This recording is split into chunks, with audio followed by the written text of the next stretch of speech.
The fastest way to double your close rate as a closer is not by digging deeper in discovery or even learning how to handle objections better. It is simply by being able to psychologically profile the person that you're talking to and adjust your entire selling approach to their buyer personality. 90% of sales professionals never understand this and they never learn it. And that's exactly why the average close rate in this industry sits at 20 to maybe 30%. Think about the last 20 sales conversations that you had. You can probably already see it. There are certain personality types that you find easy to talk to and easy to close. And there are certain personality types where no matter what you seem to do, it feels like you are pushing a boulder uphill. Here's the truth. There is no such thing as selling to A types is harder. There is only a personality type that you do not yet understand. And the second that you understand their psychological profile, selling to them becomes just as easy as selling to the types that you are already good at. So in this video, I'm going to cover all 4 personality types and exactly how to speak to each one, so that by the end of this, you can take what you learned and implement it in your very next sales call to start doubling your close rate next month. Let's get into this. So I'm going to describe to you 4 types of prospects, and I want you to pick the one that sounds the most difficult to sell to. All right. So these 4 types, your 4 options are going to be A, B, C, or D. All right. Not the one that you see the most often, but the one that makes you think, I hate these calls. All right. So I want to see where everybody lands because this is going to be really interesting. So no wrong answers. Just pick the one that sounds the hardest for you. Okay. So option A, they interrupt you. They challenge your points. They ask you sharp questions. They want to move quickly and they want to get to the point, and they get impatient when you want to slow down or go deeper. That's option A. Option B, this prospect is super friendly, energetic, but they never go deep. They talk a lot, but they don't really say much. They get excited about the future. They have big dreams, but they never live in the present and they never commit to the present. Option C, they're quiet. They pause a lot. They say, I need to think about it, even when you've tied down that everything logically makes sense and that they want to do it. They always seem overwhelmed by the decision. And option D, last one, they agree with everything that you say, or there's kind of 2 sides to this. Either they agree with everything you say, or they disagree with everything that you say and argue every single point at a granular level. They nod along and they say, like, that makes sense, or that doesn't make sense, and here's why. And they like teach you along the way why they're right. But then they ghost you after the call. They argue everything. So drop your answer in the chat right now. A, B, C, or D. Which one is the most frustrating for you? The most frustrating. B, D, C, A and D, C, A, D. Yeah, exactly. All over the place.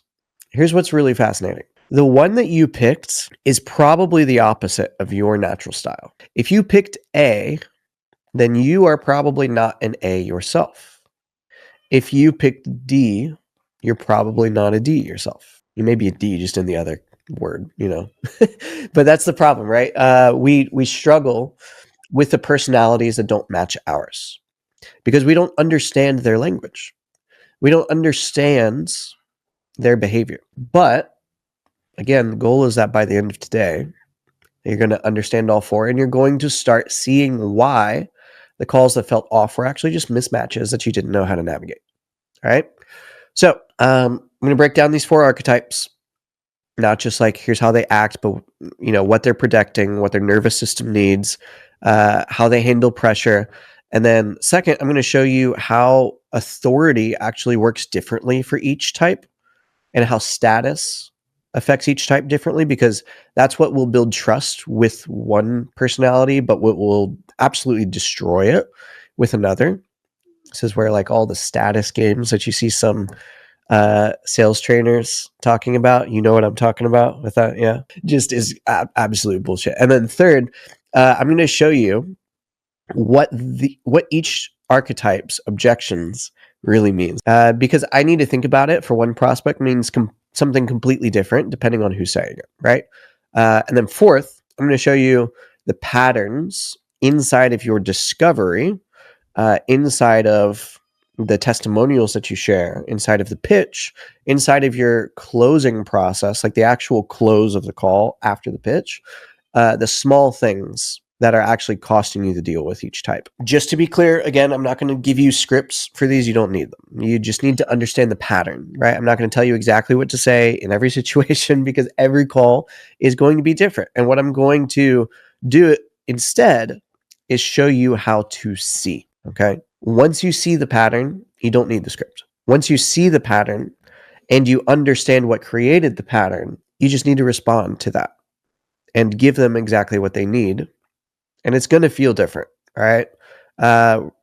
So we'll take it step by step. I know it's going to be different from the way that you guys may be used to operating, but it's going to feel, I promise, on sales calls, so much more manageable than it probably does now. All right, let's dive into it. I'll just keep going. So there's 4 archetypes. Archetype number one is ironclad. That is a prospect type A. Remember earlier when we were talking about A, B, C, or D prospects was the most frustrating for you? That's A. And we'll go through it again. Prospect B is Ember Heart. Ember Heart. And I'll explain each of these as we go through. Prospect type C, the quiet one, is Stillwater. And the last one is Keystone. Prospect type D is Keystone. All right. So remember what we said about prospect type A? Does anybody remember, like, what are their characteristics? Put them in the chat if you remember what they are. What is prospect type A? What is ironclad? Interrupters. Yeah, exactly. A types, assertive, challenging, imposing, talk a lot. Yeah, exactly. Prospect type B, do you remember what they are? Ember Hearts. What are some characteristics of Ember Hearts? Super friendly. Exactly. They don't go deep. They get excited, but they never commit. Very good. Very social. Head in the clouds. Spot on. And what about Stillwaters? What were the characteristics of a Stillwater? C. Quiet. They pause a lot. Exactly, James. Shut down. Get overwhelmed. Fantastic, Yemen. Quiet. Pause a lot. Need to think about it even when it logically makes sense. Y'all are great at taking notes. Damn. I'm impressed. Okay. And then the last one, prospect type D, Keystones. Remember what they do? Just remember there was kind of both sides of the equation. Agree or disagree. There you go. There you go. All right. So let's break each of these down really simply. Whenever we're talking about human behavior, I need to introduce a topic to you because it's really important. It's something called attribution error. Okay. This is you can Google it. It's something in, I don't even know if it's psychology. It may just be like research, like data research. This is a huge thing. Attribution error and data analysis. Attribution error is basically when I say, oh, this person just crossed their arms. And so that means for 100% fact that they didn't like what I just said. That would be attribution error. Because I can say that, but it's a sign that maybe they didn't like what I just said. But it could also be because the air just turned on and they're sitting directly under the vent and they're just cold. Right? Attribution error is saying, there could be a lot of reasons why this thing just happened, but I'm going to say that it's this one thing. You guys ever see that? It's like a generalization. All right. So I want to make sure that we're really clear on this. Just because you have somebody that interrupts you as an example doesn't mean that they are an ironclad. It does mean that you can put a little tally in the category of ironclad. So what we want to look for when we are talking human behavior, when we're talking personality profiling, we have basically 4 categories. And as we see evidence that somebody is in one category or another, we can put 1 point in their category. So maybe we have them interrupt. We're going to put a point in ironclad. Maybe we also have them questioning everything that we're saying. So we'll put a point in Keystone and maybe also a point in Ironclad because they're just like pushing back against everything that you're saying. Maybe they also, let's say, they speak in a really powerful way all the time. That's probably also another point in Ironclad. So now we have 3 points in Ironclad. We have 1 point in Keystone. So whenever we're talking profiling and personality and behavior, we want to go based off of this point system and not just falling into attribution error. All right. So let's dive into this. Ironclads. Why would somebody act like an ironclad? All right. We're going to go another layer deeper into behavior here. Why does somebody do anything that they do? in life? What are the reasons? Fear, want to feel respected, control, survival, yep, how they were raised, childhood conditioning. There you go. If you want to make it uber simple, like the simplest thing in the world, which is why I'm here, I'm simplifying months of research that I've done on all these things for you. The simple version is punishment and reward. That's it.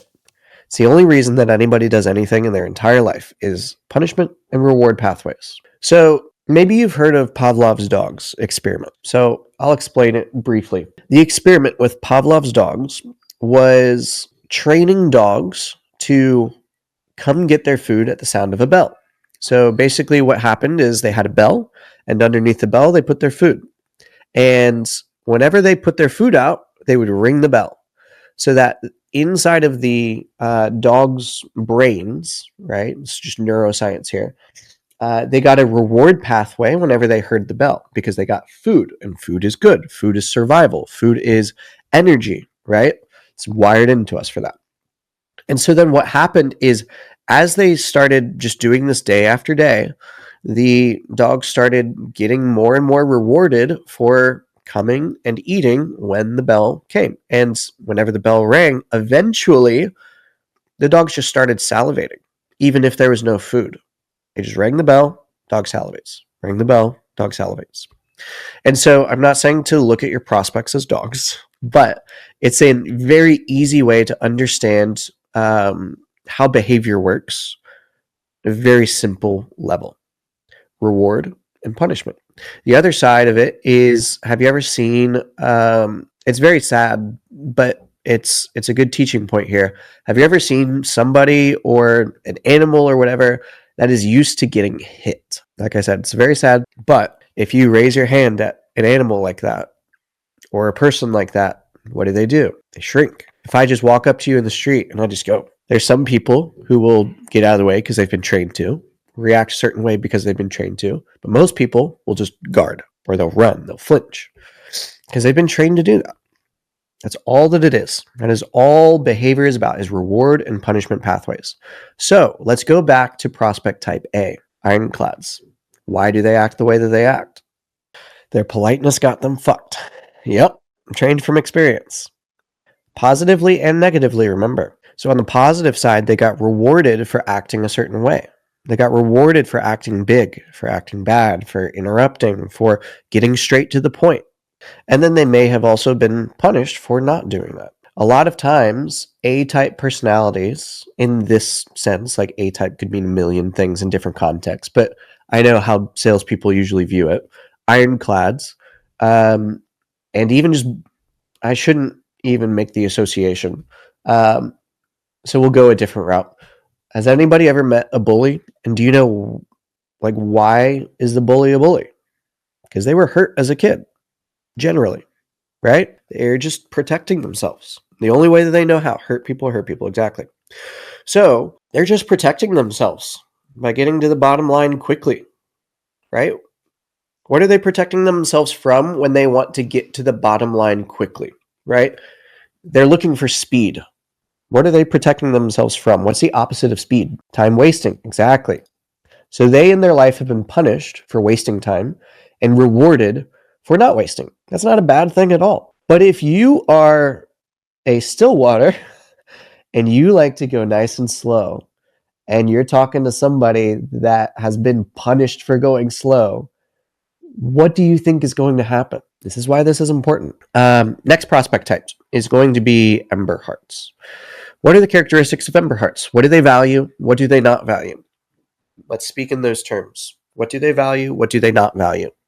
Put it in the chat. Ember Hearts. Type B, being liked. Fantastic one, Jim. What else? Getting along. Yeah. These are all things that they like. They like being liked. What else? Ideas. Yes. Very good. What else? Goals, dreams, aspirations. Causing anger is disliked. Fantastic. Very correct. Validation. Yeah. Very true. So, talking on tangents, yeah, they like all those things. What have they been rewarded for in their life that has caused them to act this way? Keeping the peace. Very good. What else? What have they been rewarded for? People pleasing. Very good. Very, very good. What else? Being nice. Very good. Saying big grand things, fantastic. Yes. Not rocking the boat, play nice. Play small, I would challenge that one. Play nice, yes. Not rocking the boat, yes. They actually play huge. They dream big. They say the shit. Like they go big or go home. Now, whether they actually follow through with it or not isn't usually based on their personality. It's just based on whether they're actually disciplined or not. But the way they speak.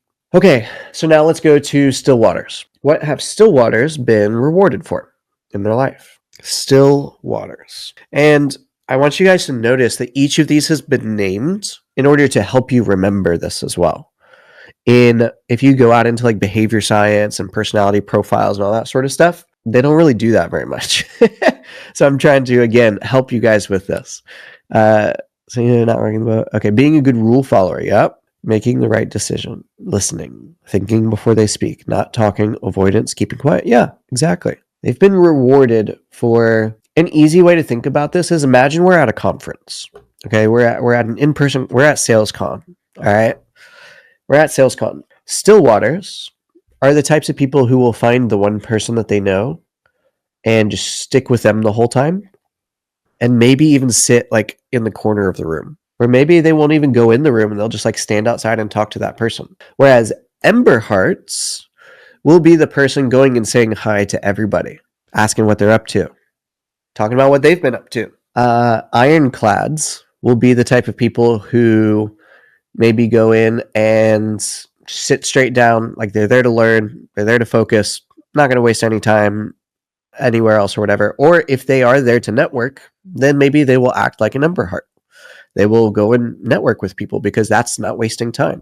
I'll tell you, for me, I'm actually a ironclad. My adaptive style is an ironclad. So when I'm around other people, when I'm like in work mode, if you will, I'm 100% an ironclad. It's bottom line driven. It is get shit done, don't waste time, etc. And so at SalesCon, the people who were with me at SalesCon know I didn't even go the second day. I stayed in our Airbnb that I had gotten and filmed content all day. I was there the first day, didn't learn anything. And so I was like, well, I'm here to like network with people, see people, etc. But I'm also here to make the most of this nice Airbnb that we got. And then the last one has keystones. What have keystones been rewarded and or punished for? Coming up with right answers. Being smart is one that I would add. Kind of along with that even. What else? Being efficient. Yes. You want to be careful with efficient because that one's slightly different. You can be efficient in terms of like just bottom line, get it done. But then you can also be efficient as in taking more time to build a system that works long term. That would be a keystone. Just like ready, fire, aim is ironclad. That's one form of efficiency. Another form of efficiency is creating a system that is more efficient over the long term. That's classic keystone. Yep. Yeah, you're good. Just making sure that everybody else gets that. Being right. Yep. Leading other people, solving problems, clarifying. They may have got burnt from being too agreeable in the past, potentially. Keystones. One thing that I want you to add to your notes for keystones is they're extremely detail oriented, right? Keystones are extremely detail oriented. They care oftentimes more about the means than the ends. Yes, analytical, Jim. 100%. Keystones are highly analytical, and they will often, kind of like I was saying a minute ago, they will spend more time up front to make sure that it's perfect before doing the thing. All right. Now, the other side of that, let's just take kind of the opposite of that. Ironclads don't care about the details. They care about getting it done. They care about bottom line. They care about moving with speed, right? So in that way, details versus big picture is keystones versus ironclads, all right? But they're very like get it done mentality, very task oriented. Whereas Ember Hearts and Still Waters are more people oriented. Does that make sense? So ironclads and Still Waters, or ironclads and keystones, are task oriented. Ember Hearts and Still Waters are people oriented. Okay. Also, another distinction that you can make is ironclads and keystones. Ironclads are usually a bit more extroverted. Keystones are a bit more introverted. So ironclads usually make great leaders because they prioritize getting shit done that needs to get done and not wasting time. But then they're also extroverted enough to be able to like lead people. So if you're an offer owner hiring a sales manager, that might be a good one. If you're looking to get into leadership and you are an ironclad, it's just a trend. There's tendencies that you have to be careful of, but usually ironclads are pretty good. Keystones are oftentimes better operations people or better systems people. They care more about long-term efficiency than like getting it out. And so they can be great partners as long as they don't butt heads too much. And in sales calls, it can get really frustrating because if you're a keystone and you're talking to an ironclad, you care about the details, but an ironclad doesn't give a fuck. It's like, let's go, let's get to the point. And vice versa. If you're an ironclad and you're talking to a keystone, then they're all like granular about the details, asking all these questions. And you're like, why does this matter? This is stupid, right? So ironclads are task-oriented and extroverted. Keystones are task-oriented and introverted. Let's now go to Ember Hearts and Still Waters. Ember Hearts are people-oriented and extroverted. Okay, they like to be the center of attention. They like to be social. Like, again, just picture that person at SalesCon that goes and networks with everybody, goes and stands on stage. They're like, who's excited to be here? Just like randomly, even though they're not even part of the event. It's just one personality, right? And then Still Waters are, again, people-oriented, but they're a bit more introverted. They would never go on stage. That would be like their big fear, is going and doing public speaking or doing something that everybody would see just randomly. They would rather go and tap somebody on the shoulder. They're like, hi, it's so good to see you. How you been? All right. So if you want to create, I'll give you a tool here. I want you to create a 4-quadrant graph. So basically you do a vertical line and then you do a horizontal line. Now, I want you to put in the top left corner, ironclad. In the top right corner, Ember Heart. And you can even just put the initial if you want. Just put an I, put an E. In the bottom right corner, you're going to put Stillwater. And in the bottom left corner, you're going to put Keystone. All right. Now, the vertical, like the top 2 are extroverted and the bottom 2 are introverted. So if you want, just like add a label off to the side that shows you that the top layer is extroverted, the bottom layer is introverted, and put it on the side. Usually works, like off to the left. And then for the vertical columns, the left column is task-oriented, and the right column is people-oriented.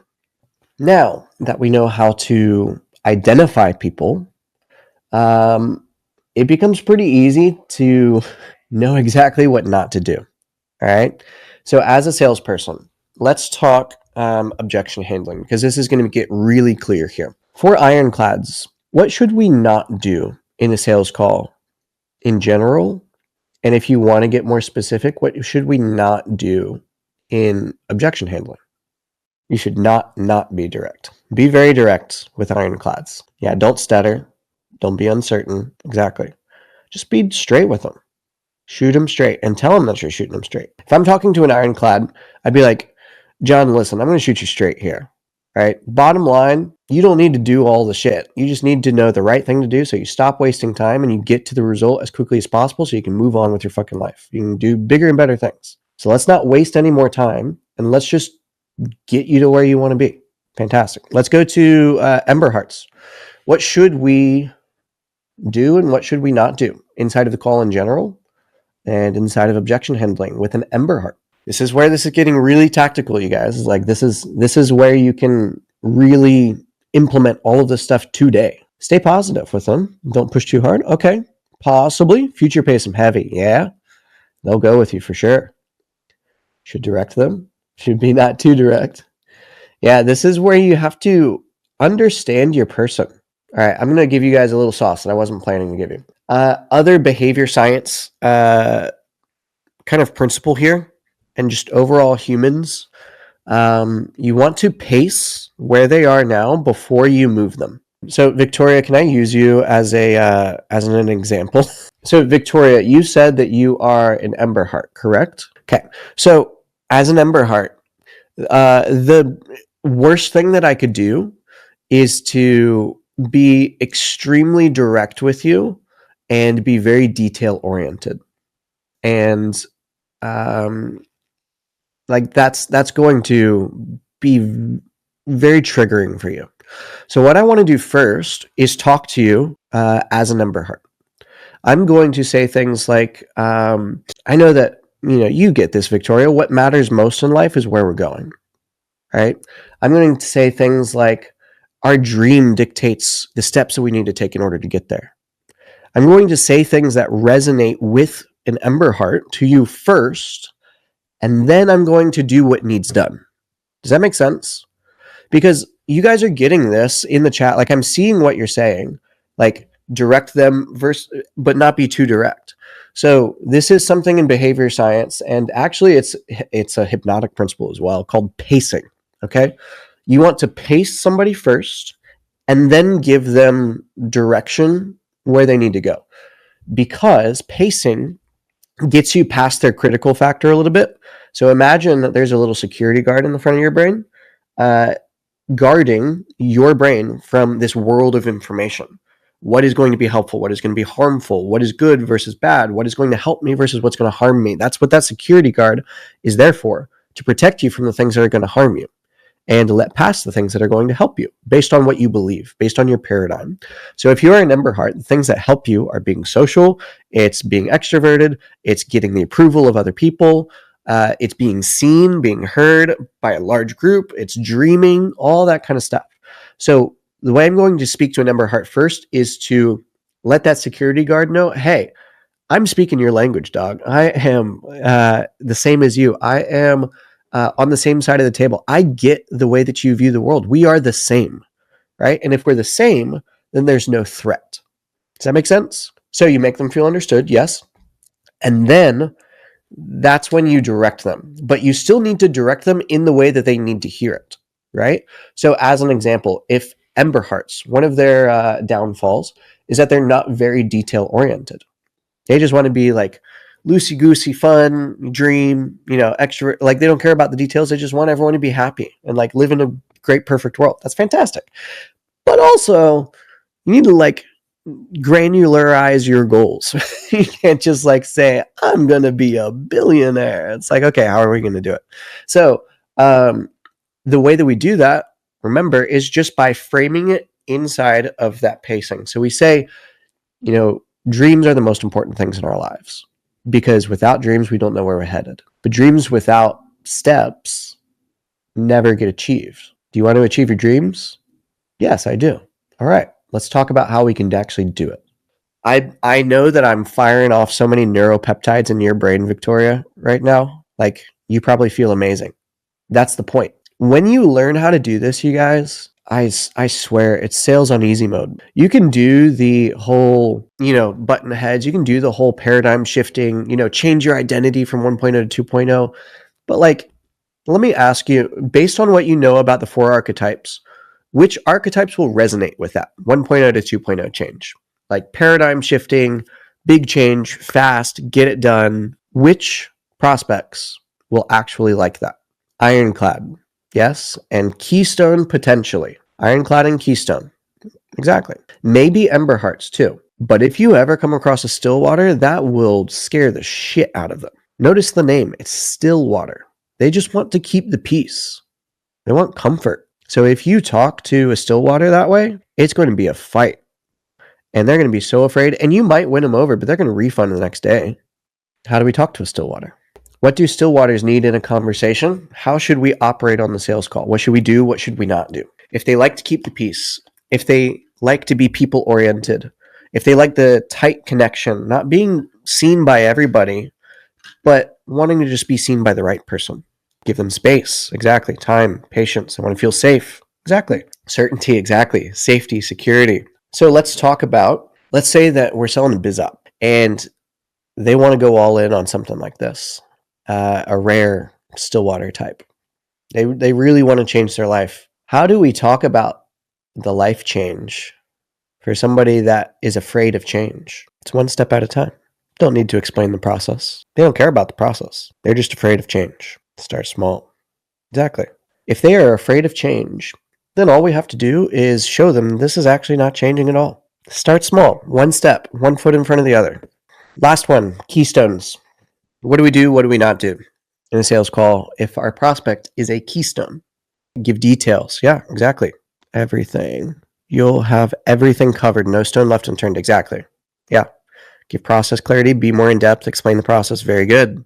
One thing with keystones that we also have to realize, and this is the same for everybody, just because they are a certain way doesn't mean we need to give them the thing that they want. We have to help them understand that we see the world the same way that they do, in a way. All right, let me explain this. How productive is it as a salesperson to really in-depth explain the entire process from A to Z of your program? Is it productive or is it not productive? Yes or no? No, it's not productive. Like, it's going to take days to that's why there's a fucking high ticket program. Like, why do you think it costs 12 grand, 15 grand, 50 grand? It's like, we did all of that work of figuring it out so you don't have to. We did the work so you don't have to. Everyone's a little bit of all four, Victoria. It's just whichever ones are dominant, and it's actually whether you are operating by yourself or whether you are adapting to people around you. So you have your private style, and then you have your adaptive style. So your personal style, your private style is just how you are when nobody's looking, when you're just like at home on the couch, versus your adaptive style is how you are in social situations. So we don't really care about the personal style too much in sales because we're in an interaction. Notice what I said there. You don't have to know everything, because that's the benefit of why you pay somebody like us, because we've gone ahead of you. We've done the trial and error. We've sunk the hundreds of thousands, if not millions of dollars into figuring out the system. And that's why you're paying us, so that you don't have to. Do you see how that speaks to a Keystone's brain? Do you see how that communicates efficiency? Do you see how that communicates a clear system? Do you see how that communicates how it was built without needing to dive into explaining everything to them? They don't want everything to be explained to them. They just think they do. They just want to understand that there is a process and that it's good and that there's a reason behind it. It's just that they have been rewarded in their life for communicating this way. And so that's why they're doing it again here with you. Now, if you're a closer who's been in sales for at least a year or more and your income is still all over the place, you still lose deals to the same objections, you still feel like you're starting at zero every single month, and you keep hopping from offer to offer, just trying to find one with healthy, consistent lead flow. And what you want more than anything is to just get off this hamster wheel for good.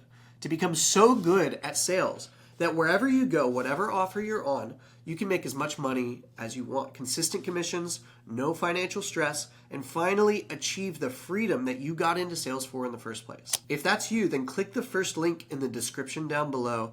It's also pinned in the comments. What if every single time you heard, I need to think about it, or it's too expensive, or I need to talk to my wife or my partner, you could not only theoretically know how to handle it, but actually master turning that no into a yes every single time on autopilot? How much money would you make? If that sounds exciting to you, check out the first link in the description. And regardless, I will see you here every single day at 5 p.m. Eastern, right after you've taken your calls for the day, with content that is laser targeted towards making you a closer that's capable of making $20,000 to $30,000, even $50,000 every single month consistently. I'll see you there.